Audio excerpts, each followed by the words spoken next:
ada hunjamannya di kolbu, ya.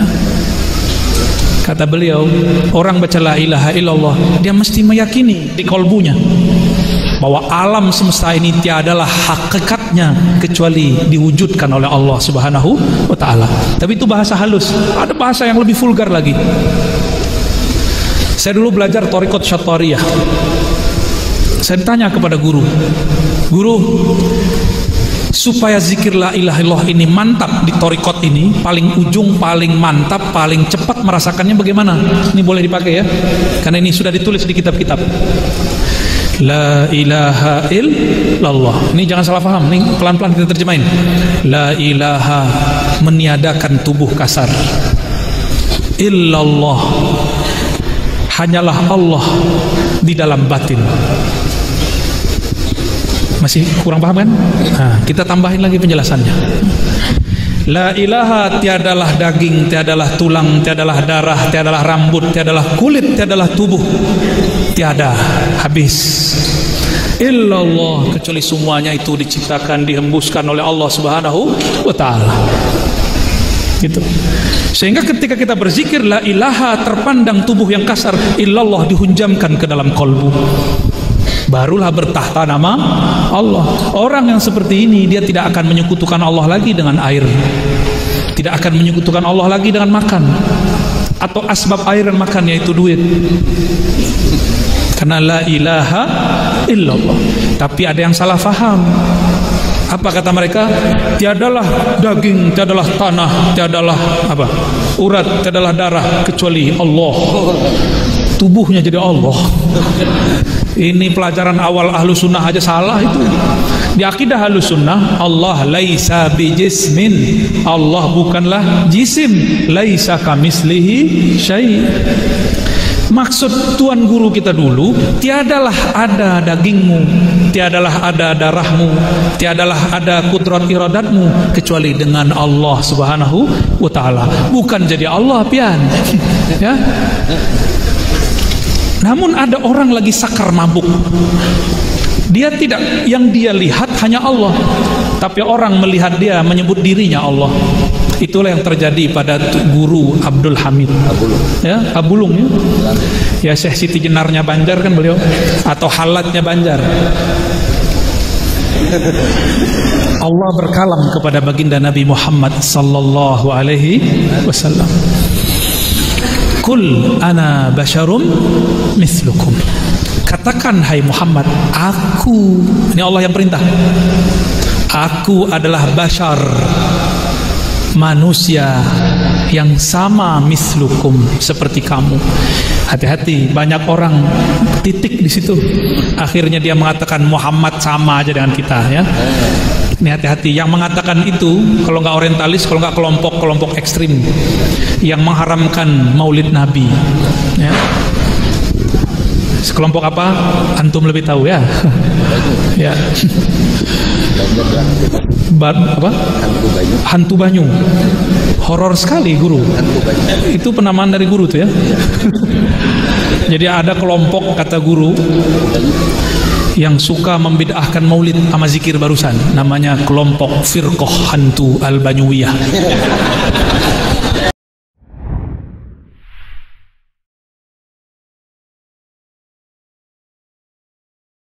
Tauhidu indal mutakallimin. Nah, menarik ini.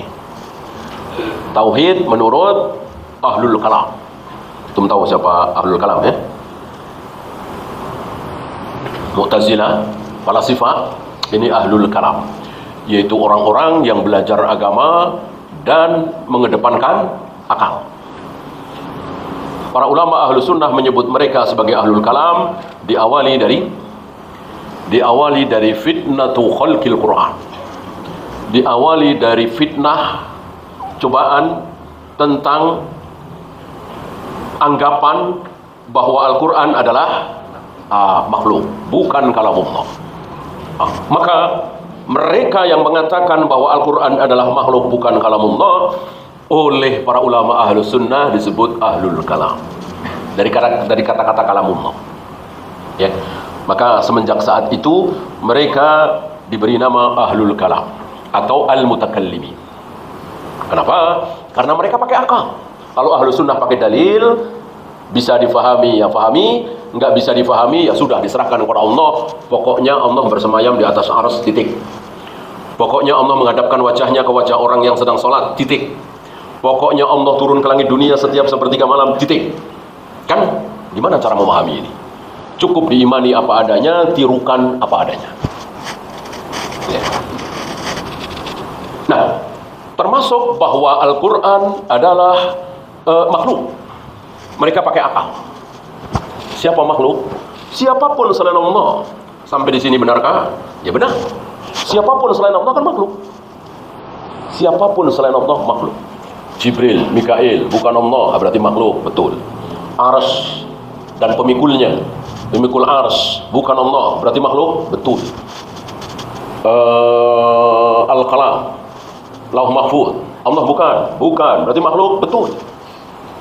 Al-Quran itu Allah, bukan, berarti makhluk. Sampai di sini mereka pakai akal, sementara ahlu sunnah pakai dalil. Ya.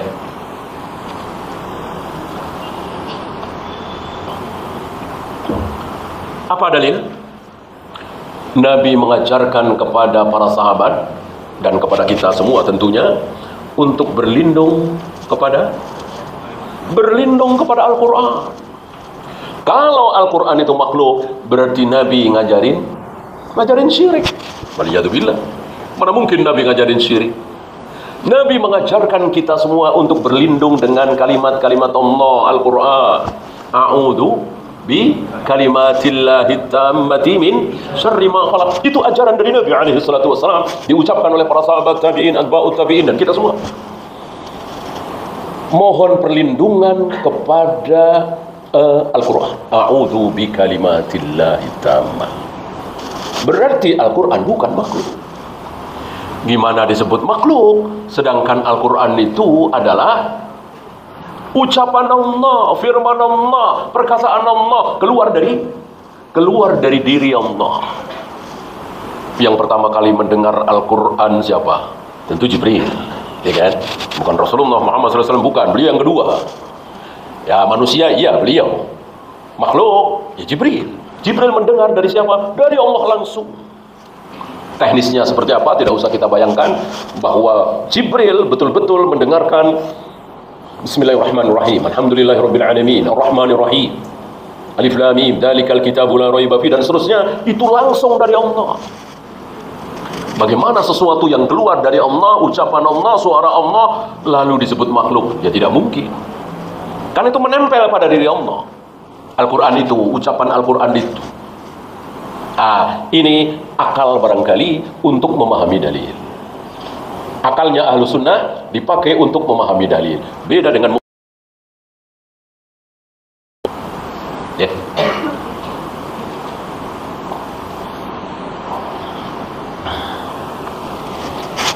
Nah, mari kita lihat bagaimana tauhidnya orang-orang ahlul kalam. Yaqulun, mereka mengatakan, inna ma'na ilah, sesungguhnya makna dari ilah adalah al-qadir, sang penguasa. La ilaha illallah, berarti tidak ada penguasa kecuali Allah. Tidak ada yang berkuasa di jagat raya alam semesta kecuali Allah. Ucapan ini tentu tidak salah, tapi menjadi salah ketika dalam rangka memaknai, memahami la ilaha illallah. Karena ilah bukan sekedar qadir. Fayakunu makna la ilaha illallah la qadira 'ala al-iqtira'i illallah. Tidak ada yang berkuasa di jagat raya alam semesta untuk menciptakan, memelihara, menghancurkan, merubah dan seterusnya kecuali Allah. Sampai di sini sekali lagi benar, memang tidak salah. Kan begitu. Nah, salahnya di mana? Saya bacakan. Wa tauhidu indahum, maka tauhid menurut orang-orang ahlul kalam ini, an tuwahhidallah, engkau betul-betul meyakini keesaan Allah dan mengatakan huwa wahidun fi dzatihi, bahwa Allah itu zatnya cuma satu, nggak mungkin dua, nggak mungkin tiga, nggak mungkin empat. Zat Allah itu cuma satu. Tentu benar. La qasima lahu, tidak terbagi-bagi. tidak terbagi-bagi. Berarti ahlul kalam ini menyalahkan orang-orang Nasara. Karena terbagi menjadi 3. Ada Tuhan Ayah, Tuhan Anak, Ruhul Kudus. Wa wahidun fi af'alihi la syarikalah. Dan dalam perbuatannya satu, tidak ada sekutu. Jadi apa misalnya tsunami Aceh yang dahsyat luar biasa, perbuatan siapa? Tentu Allah. Gempa Jogja yang luar biasa waktu itu, perbuatan siapa? Tentu Allah. Meletusnya Krakatau yang luar biasa waktu itu, perbuatan siapa? Ya tentu Allah. Tidak ada, oh ini perbuatan iblis, oh ini perbuatan setan. Tidak ada. Semuanya ada perbuatan Allah. Wa wahidun fi sifatihi la syabila lahu. Satu dalam sifat, tidak ada yang menyerupai sifat Allah. Sampai di sini benar. Yang salah apa? Tadi. Ya. Jadi ketika seseorang mengucapkan la ilaha illallah, tidak ada ilah kecuali Allah, berarti tidak ada pencipta kecuali Allah. Walau kana hadzal ma'na la ilaha illallah lamma anqarat Quraisyun 'ala Nabi sallallahu alaihi wasallam. Seandainya betul apa kata mereka bahwa la ilaha illallah yang dimaksud adalah tidak ada yang berkuasa kecuali Allah, tidak ada pencipta kecuali Allah, maka orang-orang Quraisy termasuk Abu Jahal, Abu Lahab pasti menerima. Abu Jahal, Abu Lahab tidak menolak. Kalau Rasulullah Muhammad SAW mengatakan, wahai Abu Jahal, wahai Abu Lahab, pencipta satu-satunya adalah Allah, yang menghidupkan dan mematikan satu-satunya adalah Allah, Abu Jahal, Abu Lahab tidak menolak. Mereka menerima. Tadi sudah kita baca ayatnya. Ya. Wala amanat bihi wa sadaqat. Pasti akan langsung beriman dan terus akan membenarkan. Gitu. Li'anna Quraisyan taqul, karena orang-orang Quraisy mengatakan dan meyakini la khaliqa illallah, tidak ada pencipta selain Allah. Satu-satunya pencipta adalah Allah. Wala khaliqa ablagu min kalimati la qadir. Masih mendingan kafir Quraisy, masih lebih fasih kafir Quraisy yang mengatakan la khaliqa daripada la qadir. Sebab la qadir itu sewaktu-waktu. Ketika melakukan berarti berkuasa, ketika tidak melakukan ya tidak. Kalau la khaliqa, pencipta satu-satunya, ya terus mencipta, ya kan? Kan tidak ada pencipta lain selain Allah. Lebih fasih Abu Jahal, Abu Lahab.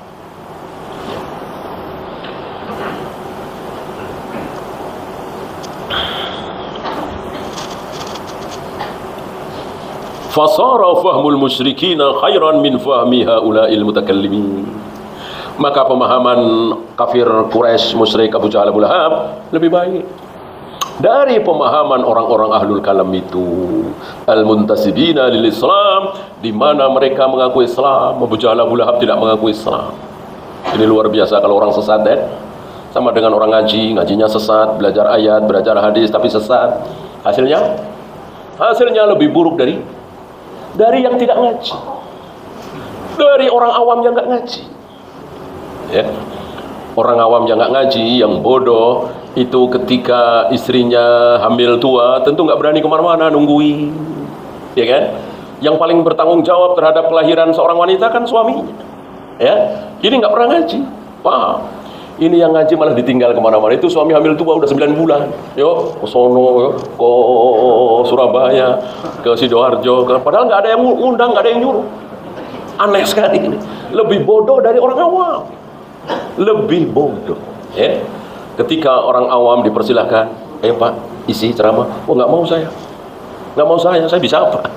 Nah, mereka ini nggak ngaji, bukan keluaran pesantren, nggak tahu tentang bahasa Arab, apalagi tafsir, kaidah hadis. Nggak ada yang nyuruh tampil, ya ngomongnya pintar luar biasa, ya ngomongnya doang pintar, isinya penuh dengan bid'ah, penuh dengan kekeliruan, karena memang dia tidak berilmu, membedakan mana sunnah, mana bid'ah, nggak tahu, membedakan mana syirik, mana tauhid, tidak tahu. Dia memberikan ilmu kepada kaum muslimin. Ini bahaya.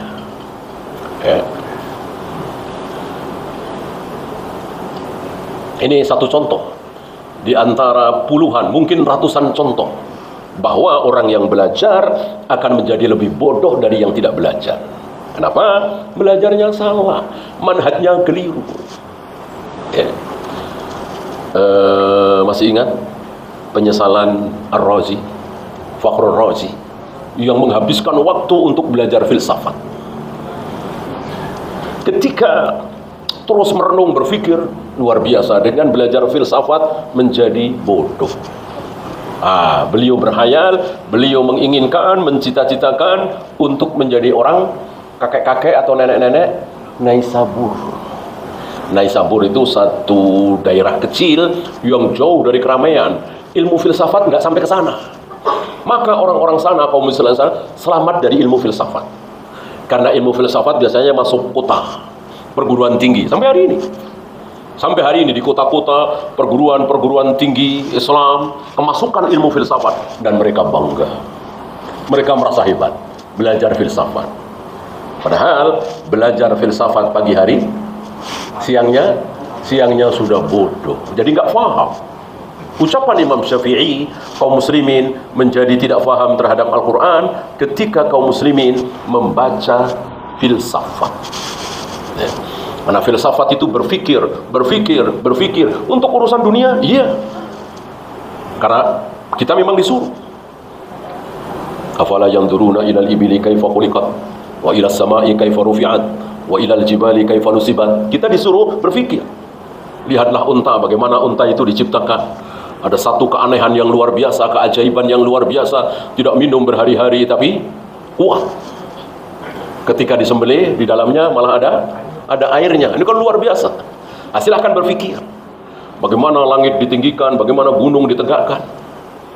Tapi jangan sekali-kali berpikir tentang kenapa harus 3 rakaat, kenapa harus dilempar jumroh itu, kenapa Allah turun ke langit dunia setiap sepertiga malam, kenapa Allah bersemayam di atas arsy. Ini nggak bisa dipikir.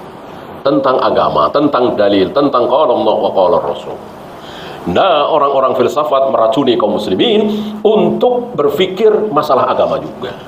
Agama bukan untuk dipikir, tapi dibaca, difahami, kemudian diamalkan. Dibaca, dipelajari, difahami, kemudian diamalkan. Kalau berpikir kan akhirnya apa? Akhirnya berkembang. Seperti ilmu dunia kan, dipikir kemudian berkembang, dan itu bagus. Ilmu agama tidak mungkin berkembang. Sholat ya begitu terus dari zaman Nabi sampai hari ini. Wudhu ya begitu terus dari zaman Nabi sampai hari ini.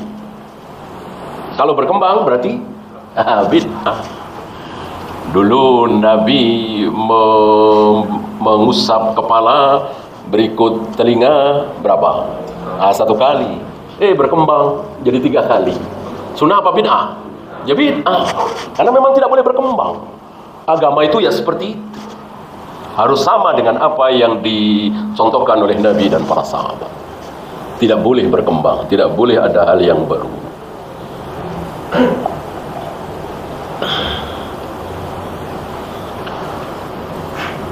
Fattauhidul ladzi ja'at bihi ar-rusul fi qoulihi ta'ala ma lakum min ilahin ghairu.